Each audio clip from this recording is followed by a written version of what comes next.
திமுகவின் சிம்ம சொப்பனமாக வலம் வந்த செந்தில் பாலாஜி தற்போது திமுகவால் தொடர்ந்து ஓரம் கட்டப்படும் நிலையில் இருப்பதாகவும், தலைமை அவர் மீது வைத்திருக்கிற நம்பிக்கை நாளுக்கு நாள் குறைந்து கொண்டே இருப்பதனால் தற்போது திமுகவில் இனி இருப்பதை விட தேசிய நீரோட்டத்தில் தன்னை இணைத்துக் கொள்ளலாம் என்பதாக நிலைப்பாட்டில் தன் மீதான வழக்குகளை சரி செய்து கொள்வதற்கும், கரூர் மாவட்டத்தில் தற்போது தாவேகாவின் விஸ்வரூப அரசியல் தலையெடுக்க துவங்கிய நிலையில் தற்போது திமுகவிலே தனது பயணத்தை வைத்தால் அரசியல் வாழ்க்கை கேள்விக்குறியாகும் என்ற நிலையில் செந்தில் பாலாஜி தற்போது அதிரடியான சில நகர்வுகளை நோக்கி பயணித்துக் கொண்டிருப்பதாக சொல்லப்படுகிறது. ஒரு காலத்தில் அதிமுக ஆட்சி பீடத்தை அலங்கரித்த போது அப்பொழுது எதிர்க்கட்சியாக இருந்த திமுகவின் தலைவரான மு.க. ஸ்டாலின் செந்தில் பாலாஜி மீது கடுமையான குற்றச்சாட்டுகளை முன்வைத்தார். செந்தில் பாலாஜி பற்றிய விவரங்களை தேர்தல் களங்களிலும் பல்வேறு இடங்களிலும் தொடர்ந்து முன்வைத்து செந்தில் பாலாஜியின் முகத்துறையை எவ்வளவு கிழிக்க முடியுமோ அவ்வளவு தூரத்திற்கு கிழித்தவர் திமுகவின் தலைவர் மு.க. ஸ்டாலின் என்பதை யாரும் கடந்த கால அரசியலில் மறந்துவிட முடியாது. ஆனால் அதே செந்தில் பாலாஜி திமுகவில் இணைந்த சில நாட்களிலே கட்சியின் மிக முக்கியமான முகமாகவும் முக்கிய அதிகார மையத்தின் முக்கிய ஆளுமையாகவும் உருவெடுத்தார் என்பதையும் யாரும் மறுக்க முடியாது. பின்னர் நாட்கள் செல்ல செல்ல அவர் மீதான விசாரணை வளையங்கள் அதிகரிக்க துவங்கி அமலாக்கத்துறையினால் அவர் கைது செய்யப்பட்டு சிறையில் இருந்த போதும் கூட திமுக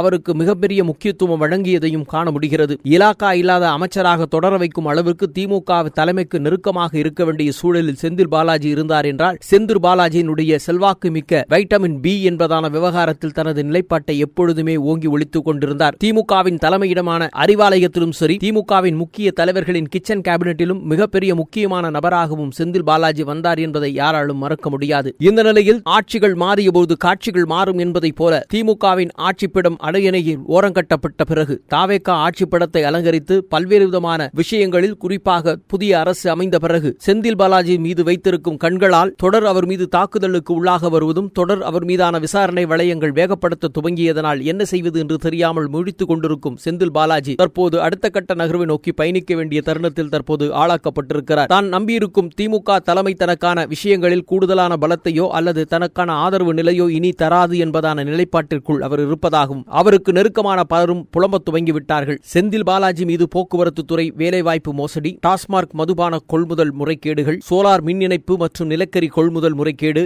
என பல்வேறு புகார்களும் வழக்குகளும் நிலுவையில் இருந்து வரும் நிலையில் இத்தனை அடுக்கடுக்கான புகார்களை வைத்துக் கொண்டு அவரை கட்சியிற்குள் வைத்து கட்சிக்குள் வலம் வைத்து விட்டால் அது கட்சிக்கு களங்கத்தை ஏற்படுத்திவிடுமா என்ற அச்ச நிலையில் கட்சியின் தலைமையும் அவரை மெல்ல மெல்ல ஓரம் கட்ட துவங்கி இருப்பதை உணர முடிகிறது. திமுகவின் வரலாற்றில் எந்த ஒரு மூத்த நிர்வாகியும் மீதும் இதுவரை இல்லாத அளவிற்கு மலை போல் குவிந்து இருக்கும் இதுபோன்ற வழக்குகளின் காரணமாக கட்சியின் பிம்பத்திற்கு பின்னடைவை ஏற்படுத்தக்கூடும் என்பதான அச்ச நிலையில் கட்சியின் தலைமை தற்போது செந்தில் பாலாஜியை கொஞ்சம் கொஞ்சமாக ஓரம் கட்ட துவங்கியிருப்பதாகவும் சொல்லப்படுகிறது. கரூர் கூட்ட நெரிசல் போன்ற விவகாரங்களில் திமுகவுக்கு எதிரான எதிர்வினைகளை மாறியதால் தலைமைக்கு அவப்பெயர் ஏற்பட்டிருப்பதனால் இந்த இடைவெளி அதிகரிப்பதற்கான வாய்ப்பு இருப்பதாகவும் சொல்லப்படுகிறது. சமீபத்தில் திமுகவின் தேர்தல் தோல்விகள் மற்றும் செயல்பாடுகள் குறித்து ஆராய அமைக்கப்பட்ட குழுவிடம் மூத்த நிர்வாகிகள் பலரும் செந்தில் பாலாஜி மற்றும் அவரது கரூர் சகாக்கள் பற்றிய சரமாரியான குற்றச்சாட்டுகளை முன்வைத்ததால் அந்த அறிக்கை குழுவில் தந்த விவரங்களை கேட்டு தலை சுற்றி போய் இருக்கிறதாம் திமுகவின் தலைமை. இது மட்டுமில்லாமல் சமீபத்தில் தாவேகா அரசு ஆட்சிப்படத்தை அலங்கரித்த பொழுது தாவேகா எம்எல்ஏக்கள் குதிரை பேரம் விவகாரம் எழுந்ததான குற்றச்சாட்டுகளிலும் மற்றும் வழக்கு விஷயத்திலும் திமுக பெரிய அளவில் அவருக்கு ஆதரவாக நிற்கவில்லை என்பதான குற்றச்சாட்டுகளையும் தொடர்ந்து முன்வைத்து வருகிற நிலையில் செந்தில் பாலாஜியினுடைய அரசியல் விஸ்வரூப வளர்ச்சிகள் மெல்ல மெல்ல குறைய துவங்கி வருவதை உணர முடிகிறது. இந்த நிலையில் அறிவாலயத்தின் மனநிலையை புரிந்து கொண்ட